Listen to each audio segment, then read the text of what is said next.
ఇక మిగిలిన డీటెయిల్స్ చూద్దాం. ఫోన్ ట్యాపింగ్ కేసులో సిట్ దూకుడు పెంచింది. కేసీఆర్ కు మరోసారి నోటీస్ ఇచ్చేందుకు సిట్ అధికారులు సిద్ధమయ్యారు. ముందుగా ఇవాళ విచారణకు రావాలని నిన్న కేసీఆర్ కు నోటీసులు ఇచ్చారు. అయితే మున్సిపల్ ఎన్నికల కారణంగా విచారణకు సమయం కావాలని సిట్ కు కేసీఆర్ లేఖ రాస్తారు. ఈ క్రమంలో కేసీఆర్ లేఖకు సిట్ సమాధానం ఇవ్వనున్నట్లు సమాచారం. లీగల్ ఒపీనియన్ తర్వాత మరోసారి 160 సిఆర్పీసీ కింద కేసీఆర్ కు నోటీసులు ఇవ్వనున్నట్లుగా తెలుస్తోంది. దీంతో కేసీఆర్ ను ఎప్పుడు ఎక్కడ ఎన్ని గంటలకు ప్రశ్నిస్తారు అనే దానిపై ఉత్కంఠ నెలకొంది. ఫోన్ ట్యాపింగ్ కేసులో సిట్ దూకుడు పెంచింది. కేసీఆర్ కు మరోసారి నోటీసు ఇచ్చేందుకు సిట్ అధికారులు సిద్ధమయ్యారు. ముందుగా ఇవాళ విచారణకు రావాలని నిన్న కేసీఆర్ కు నోటీసులు ఇచ్చారు. అయితే మున్సిపల్ ఎన్నికల కారణంగా విచారణకు సమయం కావాలని సిట్ కు కేసీఆర్ లేఖ రాశారు. ఈ క్రమంలో కేసీఆర్ లేఖకు సిట్ సమాధానం ఇవ్వనున్నట్లుగా తెలుస్తోంది. ఇదే అంశానికి సంబంధించిన పూర్తి సమాచారాన్ని మా ప్రతినిధి రామకృష్ణ అందిస్తారు. రామకృష్ణ, చెప్పండి. పద్మ, ఏదైతే నిన్న సిట్టు మాజీ ముఖ్యమంత్రి కేసీఆర్ కి నోటీసులు జారీ చేసింది, దానికి సంబంధించి కూడా సిట్కి కూడా రిప్లై ఇచ్చారు కేసీఆర్. కొంత టైం కావాలి, ఏదైతే మున్సిపల్ ఎలక్షన్స్ ఉన్నాయో దానికి సంబంధించి ఈ రోజుతో లాస్ట్ రోజు కావడంతో నామినేషన్ ప్రక్రియ అనేది తర్వాత మరొక డేట్ ఇవ్వాలి, ఖచ్చితంగా మీకు కోఆపరేట్ చేస్తాను, సహకరిస్తాను, నాకు ఎర్రవెల్లి ఫామ్ హౌస్ వస్తే కొంత బాగుంటుంది అన్న రీతిలో కూడా ఆయన లెటర్ కూడా రాయటం జరిగింది. సో దానికి అనుగుణంగానే ఒక నోట్ కూడా సిట్టు ఏదైతే లీగల్ టీమ్ తో అప్రోచ్ అయ్యి ఈ రోజు ఒక వివరణ అయితే ఇవ్వనుంది. సిట్ కూడా ఎప్పుడు రామంటారు ఏంటి అనేది మొత్తం కూడా ఈ రోజైతే రిలీజ్ అయ్యే అవకాశం ఉంది.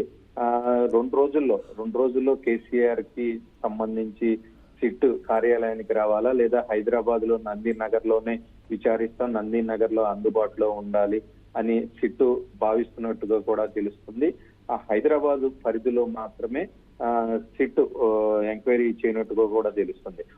ఏదైతే దీనికి సంబంధించి వయస్సు కూడా 65 ఏళ్ళు ఉన్న నేపథ్యంలో కొంత అనారోగ్య కారణాల వల్ల కొంత వెసులుబాటు ఉంటుంది. సో దానికి అనుగుణంగానే ఒకవేళ ఎక్కడ విచారించాలి అనేది కూడా సిట్ కేసీఆర్ నే అడిగే అవకాశం కూడా ఉంది.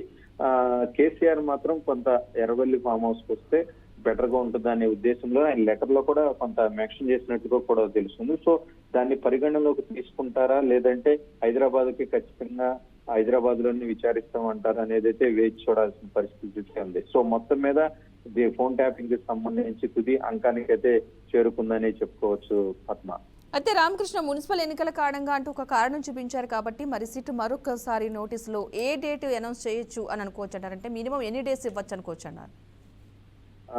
ఈ రోజుతో దీనికి సంబంధించి మున్సిపల్ ఎలక్షన్ నుంచి ఏదైతే నామినేషన్ ప్రక్రియ ఈ రోజు 5 గంటలతో ముగియనుంది. ఖచ్చితంగా దీనికి సంబంధించి 2 రోజుల్లోనే సిట్ కూడా పిలిచేందుకు కూడా రంగం సిద్ధం చేస్తున్నట్టుగా కూడా తెలుస్తుంది. మళ్ళా ఎలక్షన్స్ కూడా ఉంటాయి కాబట్టి కొన్ని బహిరంగ సభల్లో కూడా నేను పాల్గొనాలి అని కూడా మళ్ళా ఇంకో లెటర్ రాసే అవకాశం ఉంది. సో ఖచ్చితంగా ఇమీడియట్ గా యాక్షన్ తీసుకునే అవకాశం కూడా ఉంది. 1 పాయింట్. సెకండ్ పాయింట్, లేదంటే మున్సిపల్ ఎలక్షన్స్ మొత్తం అయిపోయిన తర్వాత 11th కి అయిపోతాయి, ఫిబ్రవరి 11th కి. సో దాని తర్వాత ఏమన్నా రెండో ఛాన్స్ ఏమన్నా తీసుకుంటే ఏది అడ్డంకి లేకుండా ఉంటుంది. ఒకవేళ అప్పటి వరకు ఛాన్స్ ఇస్తే బెటర్ గా ఉంటుందా, లీగల్ ఒపీనియన్ కూడా తీసుకుంటున్నట్టుగా సిట్టు తెలుస్తుంది. సో మొత్తం మీద అయితే మరి కొద్దిసేపట్లోనే దీనికి సంబంధించి కూడా క్లారిటీ అయితే వచ్చే అవకాశం ఉంది. అంటే మరి ఈ సిట్ నోటీసులపై బీఆర్ఎస్ కీలక నేతల అభిప్రాయం ఏంటి అసలు? ఖచ్చితంగా వాళ్ళు బీఆర్ఎస్ పార్టీ ఫస్ట్ నుంచి కూడా చెబుతుంది ఫోన్ ట్యాపింగ్ ఏదైతే దీనికి సంబంధించి కూడా కేసీఆర్ ఏదైతే ఓడిపోయిన తర్వాత 10 ఏళ్ల తర్వాత ఒక ప్రముఖ ఛానల్ కూడా ఇంటర్వ్యూ ఇవ్వడం జరిగింది. ఆ టైంలో కూడా ఏదైతే ఫోన్ ట్యాపింగ్ అంశం గురించి కూడా అడగటం జరిగింది. ఫోన్ ట్యాపింగ్ అనేది సీఎంలకి ప్రమేయం ఉండదు, సీఎంకు డీజీపీకి ఇంక్లూడింగ్ డీజీపీకి కూడా చెప్పాల్సిన పని ఉండదు. అది ఒక స్వతహాగా ఒక డిపార్ట్మెంట్, అది ఇంటెలిజెన్స్ వ్యవస్థ. దాని లోపల కూడా సపరేట్ డిపార్ట్మెంట్స్ ఉంటాయి. ఖచ్చితంగా ఎవరైతే సీఎం ఉంటారో వాళ్ళకి కొన్ని విషయాలు మాత్రమే చెబుతారు, కొన్ని చెప్పకుండా చేస్తారు. అది బయట కంట్రీలో చేస్తారు, బయట రాష్ట్రాలకు వెళ్ళి చేయాల్సి వస్తుంది, డిఫరెంట్ పరికరాలు కొనుగోలు చేయాల్సి ఉంటుంది. దానికి సంబంధించి కూడా నిధులు కూడా గవర్నమెంట్ సీక్రెట్ గా రిలీజ్ చేస్తుంది. దానికి ఒక అకౌంటబిలిటీ ఉండదు, దేనికి వాడారు ఏంటి అనేది. ఆ డిపార్ట్మెంట్ అలాంటిది. మొత్తం కూడా దేశ భద్రత కోసం తప్ప మిగతా ఏ అంశాలకు సంబంధించి కూడా ఫోన్ ట్యాపింగ్ అనేది జరగదు అని చెప్పి కేసీఆర్ పలు కీలక అంశాలు కూడా అప్పుడు కూడా చెప్పడం జరిగింది. సో మొత్తం మీద ఇదే అంశాన్ని రేపు సిట్ కార్యాలయంలో సిట్ అధికారులకి వివరించే అవకాశం కూడా ఎక్కువ ఉంది. సో మొత్తం మీద ఇది రాజకీయ కక్ష తప్ప దీనిలో పసలేదు అని ఫస్ట్ నుంచి కూడా బీఆర్ఎస్ పార్టీ భావిస్తుంది.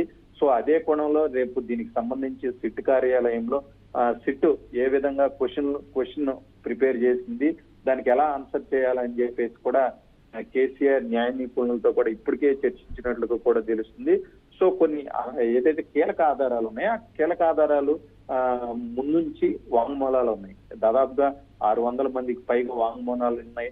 అప్పుడు అధికారులు ఉన్న ఎస్ఐబి చీఫ్ ప్రభాకర్ రావు కావచ్చు, భుజంగరా కావచ్చు, లేదా డిఎస్పీ ప్రణీత్ రావు కావచ్చు, ఇలా చాలా వాంగ్మూలాలు ఉన్నాయి. ఆ వాంగ్మూలాలు అన్ని కూడా పెద్ద ఆయన అని చెప్పారు. ఆ పెద్ద ఆయన ఎవరు, లేదంటే డైరెక్ట్ గా ఈ వాంగ్మూలాలు ఇచ్చినటువంటి వ్యక్తులు ఎవరైనా కేసీఆర్ చెప్తేనే చేశాం అప్పుడు ముఖ్యమంత్రి అని చెప్పినటువంటి రికార్డ్స్ ఏమైనా ఉంటే అవన్నీ కూడా ముందుంచి అడిగే అవకాశం ఎక్కువ ఉంది. ఎందుకంటే అప్పుడు తప్పించుకునే అవకాశం ఉండదు. లేదంటే ఆ క్వశ్చన్ ఏదైతే క్వశ్చన్ వేస్తారో ఆన్సర్ ఏ విధంగా ఉంటుంది, అప్పుడు ఏదైతే సిట్ అధికారులు ఉంటారో వాళ్ళు మొత్తం కూడా దానికి సంబంధించి ఏం చెప్తారు ఏంటి అనేది అయితే తెలియాల్సి ఉంది. ఎందుకంటే దాదాపుగా ఇలాంటి విషయాల్లో కేసీఆర్ అలవోకగా సమాధానం చెప్పేటువంటి వ్యక్తి, ఎదుటి వాడిని మాయ మాటలు చెప్పి తన వైపు మలుచుకునేదంటూ దిట్ట కేసీఆర్. అంత సామాన్య వ్యక్తి కాదు. ఒక మాజీ సీఎం, దాదాపుగా 10 సంవత్సరాలు సీఎం గా వ్యవహరించాడు. సో ఖచ్చితంగా క్వశ్చన్ అంటే స్ట్రాంగ్ గాని ఎస్ఐబి ఏదైతే ఇంటెలిజెన్స్ చిట్టు భావిస్తుందో దానికి సంబంధించి కూడా ఎవిడెన్స్ తో ఫస్ట్ ఎవిడెన్స్ మొత్తం కూడా కలెక్ట్ చేసినట్టుగా కూడా తెలుస్తుందా. మొత్తం ఎవిడెన్స్ మొత్తం కూడా ముందుంచి ఎవిడెన్స్ తో వెళ్తే తప్ప కేసీఆర్ సిట్కి దొరికే అవకాశం అసలు 100కి 100% ఉండదు.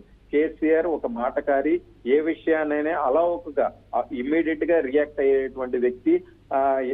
ఏది నీటిపారుదలకు సంబంధించి కావచ్చు, లేదంటే ఈ ఫోన్ ట్యాపింగ్ వ్యవహారం కావచ్చు, మొత్తం కూడా క్షుణ్ణంగా పరిశీలించి సమాధానం చెప్పేటువంటి వ్యక్తి కేసీఆర్. దీనికి సంబంధించి సిట్ అధికారులు ఎంక్వైరీ చేస్తున్నారంటే ఖచ్చితంగా ఫుల్ ఎవిడెన్స్ పెట్టుకునే సిట్ నోటీసులు ఇచ్చినట్లుగా కూడా తెలుస్తుంది. సో అంత ఆషామాషిగా ఉండదు ఒక మాజీ సీఎం.